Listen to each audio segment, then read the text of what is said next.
जय श्री कृष्णा। राधे राधे। आइए आज हम जानते हैं भगवान के नाम के विषय में। अगर जो भी व्यक्ति भगवान के नाम का जप करता है उसके लिए यह बहुत महत्वपूर्ण बातें हैं। अगर हम किसी भूखे व्यक्ति को भोजन कराते हैं तो वह भोजन के स्वाद के में विषय बता सकता है और भोजन के भी बारे में बता सकता है। अगर हम किसी ऐसे व्यक्ति को भोजन कराते हैं जिसका पेट तो पहले से ही भरा हुआ है तो वह भोजन के विषय में कभी भी नहीं बता सकता।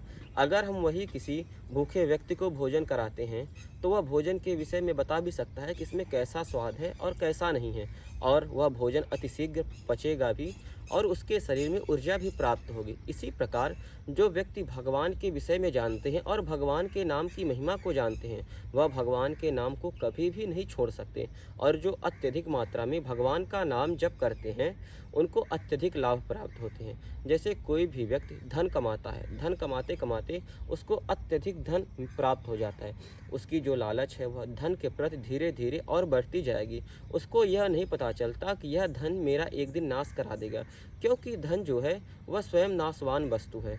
धन की तो सभी को आवश्यकता पड़ती, चाहे वह गरीब हो चाहे अमीर। गरीब को थोड़े धन में ही उसकी पूर्ति हो जाती है, पर अमीर व्यक्ति को अत्यधिक धन चाहिए। इसी प्रकार नाम जप करने वाले व्यक्ति को भी नाम अत्यधिक प्रिय होता है। वह नाम जप के बिना रह ही नहीं सकता, क्योंकि वह नाम की महिमा को अत्यधिक जानता है। और वह कभी कभी तो ऐसा सोचता है कि आज मेरा नाम जप तो हुआ ही नहीं, और जो भगवान के नाम को जानते ही नहीं वह क्या जप करेंगे। देखिए, गजेंद्र ने जैसे भगवान को आर्त भाव से पुकारा, भगवान तुरंत आए। और यह भी भाव रखना चाहिए कि हम भगवान का नाम किस प्रकार ले रहे हैं, किस भाव से ले रहे हैं। अगर हम आर्त भाव से लेते हैं तो भगवान तुरंत ही प्रकट हो जाएंगे, जैसे गजेंद्र के पास हुए। गोपियाँ भी भगवान के प्रेम में अत्यधिक भगवान से प्रेम करती थी। गोपियाँ अगर वह भगवान का नाम सुन लेती थी तो वह अपने आप को ही भूल जाती थी।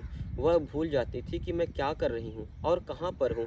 यह है भगवान के नाम की महिमा। दो अक्षर रा और म, यह जो दो अक्षर है वर्णमाला के, यह नेत्र हैं। जैसे मनुष्य के शरीर में सर्वश्रेष्ठ अंग होता है नेत्र, बिना नेत्र के मनुष्य अंधा होता है, उसी प्रकार यह दो अक्षर रा और म, यह दोनों अक्षर के बिना यह वर्णमाला भी अंधी ही है। अगर हम अत्यधिक नाम जप करते हैं तो हमें इससे अत्यधिक फ़ायदा होता है, बहुत सारे फ़ायदा होते हैं। जब हम अत्यधिक नाम जप करते हैं तो हमें ऐसा लगता है कि जो बाहरी ज्ञान है वह सारा हमारे अंदर आ रहा है, और जो वेदों पुराणों की भी ज्ञान है वह हमारे अंदर धीरे धीरे आने लगते हैं। कई संत तो ऐसे हैं जिन्होंने आज तक न कभी गुरुकुल गए, न किसी गुरु जी के पास ही गए वह शिक्षा लेने के लिए, पर जब वह प्रवचन करते हैं या बोलते हैं तो उनके मुख से वेदों की वाणी निकलती है, वेदों की शाखाएं बोलती हैं। क्यों बोलती हैं? क्योंकि यह जो दो राम है वह नेत्र है, क्योंकि नेत्र में तो सब कुछ अपने आप ही दिखने लगता है। इससे भौतिक भी दिखाई देता है और बाहरी भी नाम जब से सब कुछ दिखाई देने लगता है।